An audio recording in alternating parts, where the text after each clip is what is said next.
تحية لكم مشاهدينا في كل مكان. نشرة الأخبار نقدمها من الفضائية الإرتين، نسهلها بأبرز العناوين.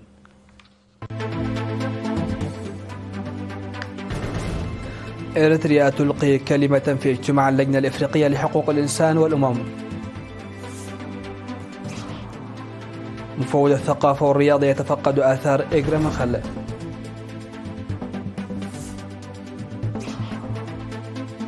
تنظيم مهرجان طلاب كلية التجارة والعلوم الاجتماعية بعد قيح.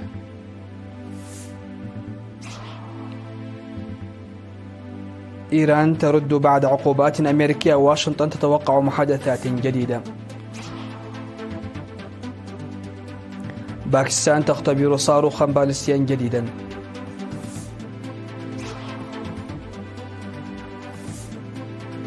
وتشيلي تحذر من تسونامي بعد زلزال بقوة 7.5 درجة في البحر. أهلا بكم إلى تفاصيل النشرة.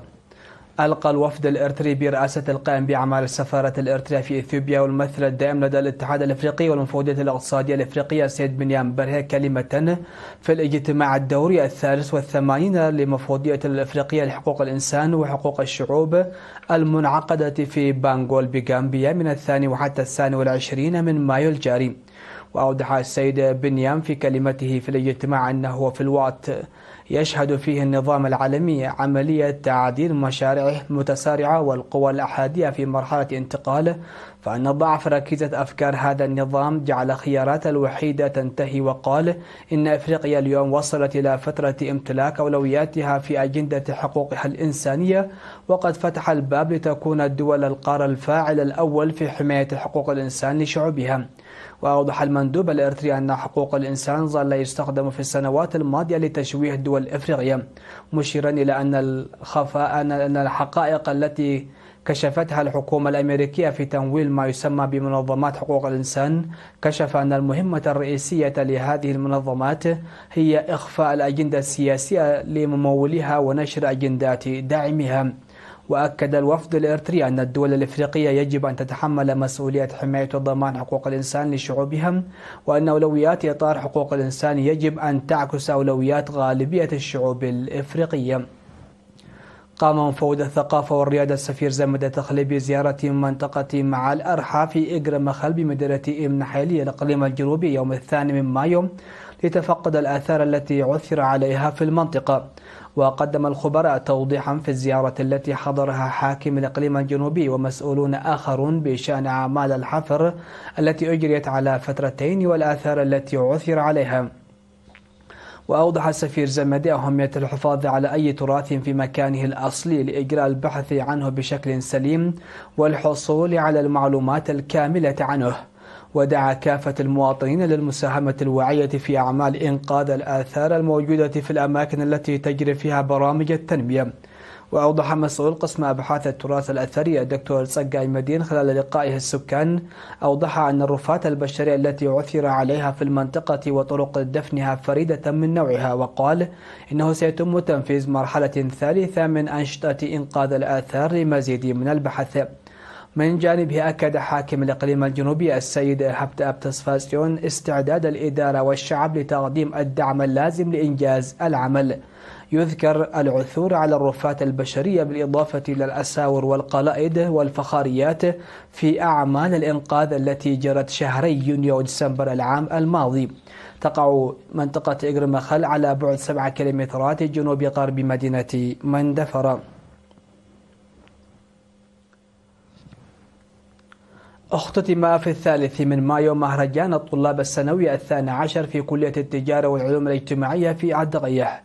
تضمن المهرجان الذي حضره المدير التنفيذي للمعهد الوطني للتعليم العالي والبحث العلمي الدكتور حيلة محصون ورئيس الاتحاد الوطني للشباب والطلبة السيد صالح أحمد دين برامج شاملة العروض ومعلومات عامة وأنشطة رياضية. وأوضح مسؤول الاتحاد الوطني للشباب والطلبة في الكلية الشاب كوبل تخلم أن المحتوى الثقافي والرياضي والمعرفي المقدم في شكل مسابقات ساعد الطلاب على استكشاف اهتماماتهم ومهاراتهم إلى جانب دراستهم الأكاديمية واكتساب الخبرة، فضلا عن خلق تفاهم مشترك بين الكليات. وقال عميد كلية التجارة والعلوم الاجتماعية الدكتور ستيفانوس هيلا ماريام إن المهرجان السنوي للطلاب يعد مهما وجزءا من العملية التعليمية لخلق الأرضية للشباب للتطور الرياضي والثقافي وتمتين العلاقات فيما بينهم. وذكر رئيس الاتحاد الوطني للشباب وطلبة إريتريا السيد صالح أحمدين أن المحتوى يعكس كفاءة الشباب بشكل عام وقدرتهم الأكاديمية ووعيهم بشكل خاص.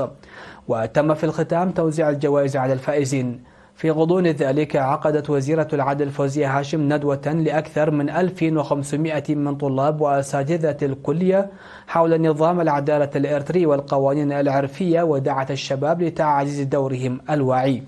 تقدم كلية التجارة والعلوم الاجتماعية التعليم في 9 مجالات للحصول على الإجازة الجامعية و4 مجالات للدبلوم.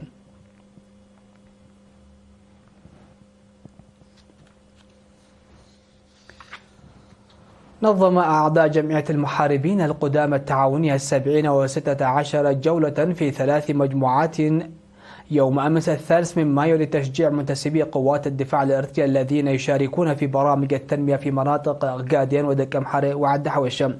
وشرح المسؤول عن بناء السد سردقو بغاديان المهندس أمانيل تخلين شرح أن السد الذي بدأ إنشاؤه في أبريل من العام الماضي سيكون ارتفاعه 40 مترا وعرضه 40 مترا أيضا، وسيتمكن من تخزين أكثر من 2 متر مكعب من المياه عند الانتهاء من البناء.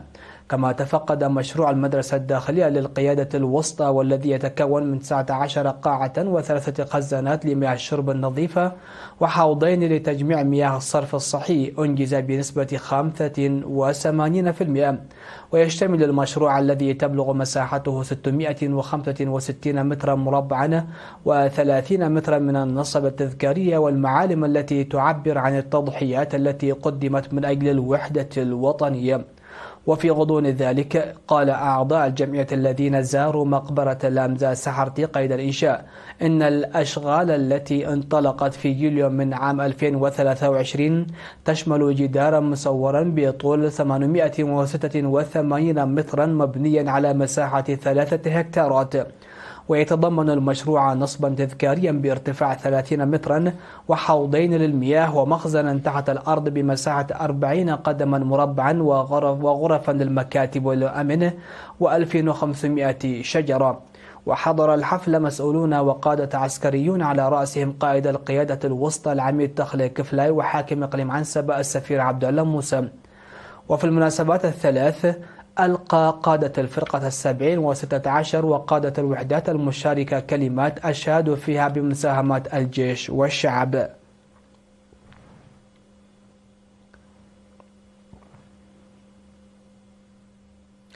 قام قسم السياحة في إقليم عنسبة بتنظيم دورة تدريبية لمدة 3 أيام لعمال وأصحاب المرافق الخدمية.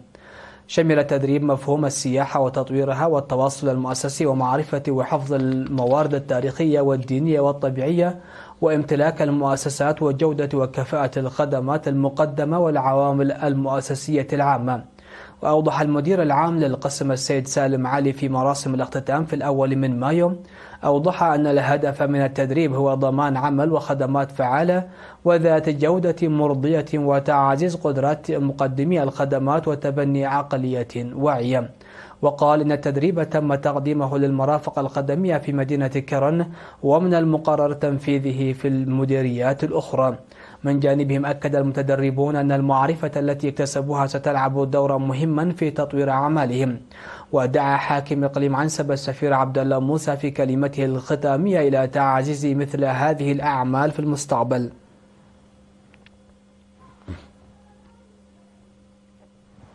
نظم في مديرية تسانية أسبوع الشباب من 29 من أبريل وحتى 1 من مايو تحت شعار التنظيم قوتنا والتنمية هدفنا.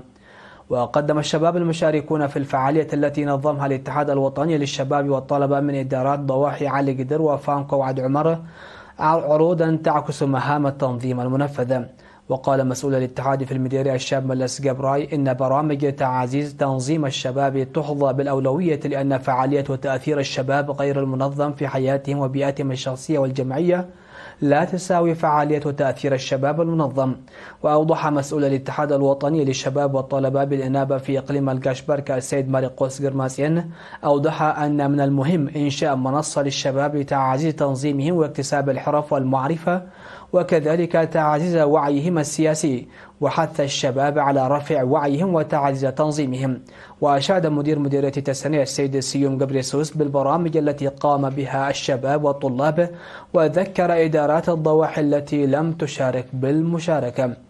وتم في الختام توزيع الجوائز على الفائزين بالمسابقات والطلبة المتفوقين في دراستهم.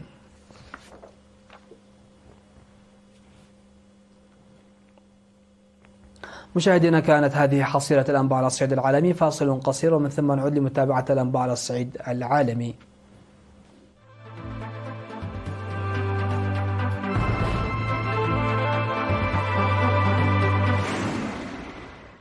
أهلا بكم. على الصعيد العالمي، قالت إيران أن العقوبات الأمريكية المستمرة لن تبدل سياستها، في حين توقعت الولايات المتحدة محادثات جديدة بشأن برنامج طهران النووي في المستقبل القريب رغم تأجيل جولة مفاوضات.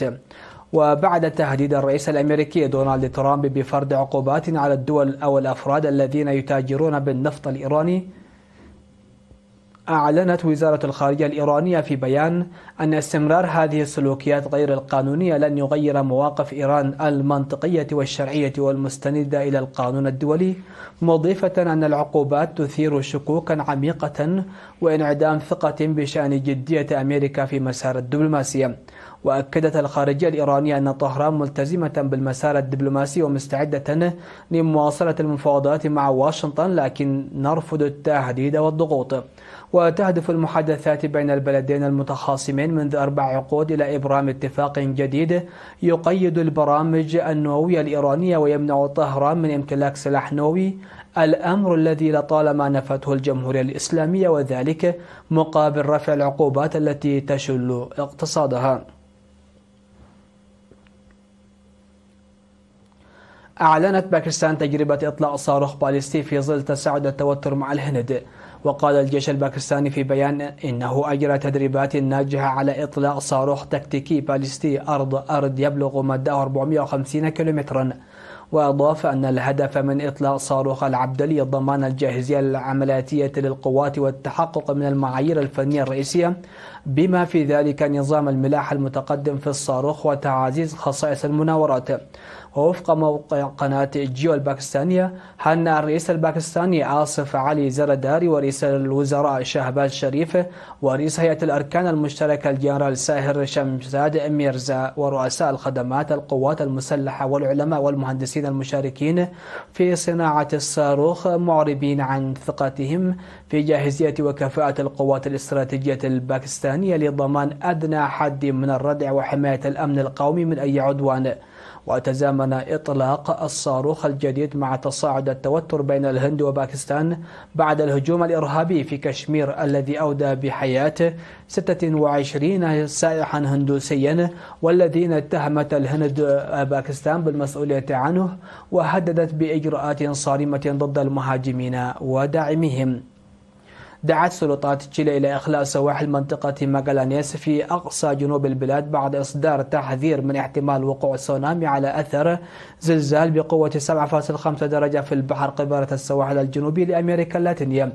وقالت الهيئة الشيلية الوطنية لمكافحة الكوارث والاستجابة لها في رسالة للسكان، قالت إنه بسبب التحذير من موجات مد بحري عاتية سونامي صدر أمر بالإجلاء إلى منطقة آمنة بالنسبة للقطاعات الساحلية لمنطقة ماغالانيس. كما طلبت الهيئة إخلاء جميع المناطق الشاطئية التشيلية في المنطقة القطبية الجنوبية. وقالت هيئة المسح الجيولوجية الأمريكية إن زلزالا بقوة 7.4 درجة على مقياس ريختر ضرب السواحل الجنوبية لتشيلي والأرجنتين، ولم يجري تسجيل أضرار أو وفيات أو إصابات وفق ما نقلت وكالة أسوشيتد بريس الأمريكية.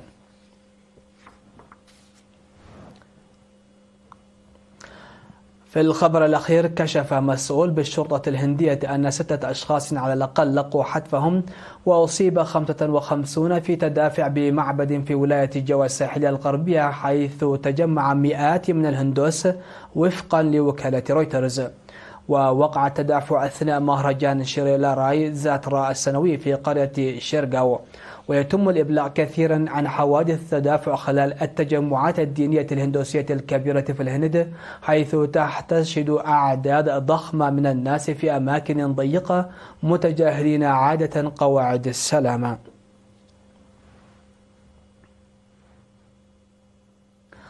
ختاما لنشرة هذه الفترة مشاهدينا في كل مكان، إليكم أبرز ما جاء فيها. إريتريا تلقي كلمة في اجتماع اللجنة الأفريقية لحقوق الإنسان والأمم. مفوض الثقافة والرياضة يتفقد آثار إكرام خل.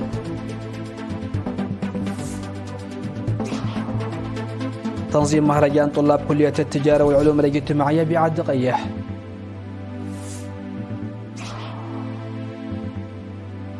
إيران ترد بعد عقوبات أمريكية، وواشنطن تتوقع محادثات جديدة. باكستان تختبر صاروخا باليستيا جديدا.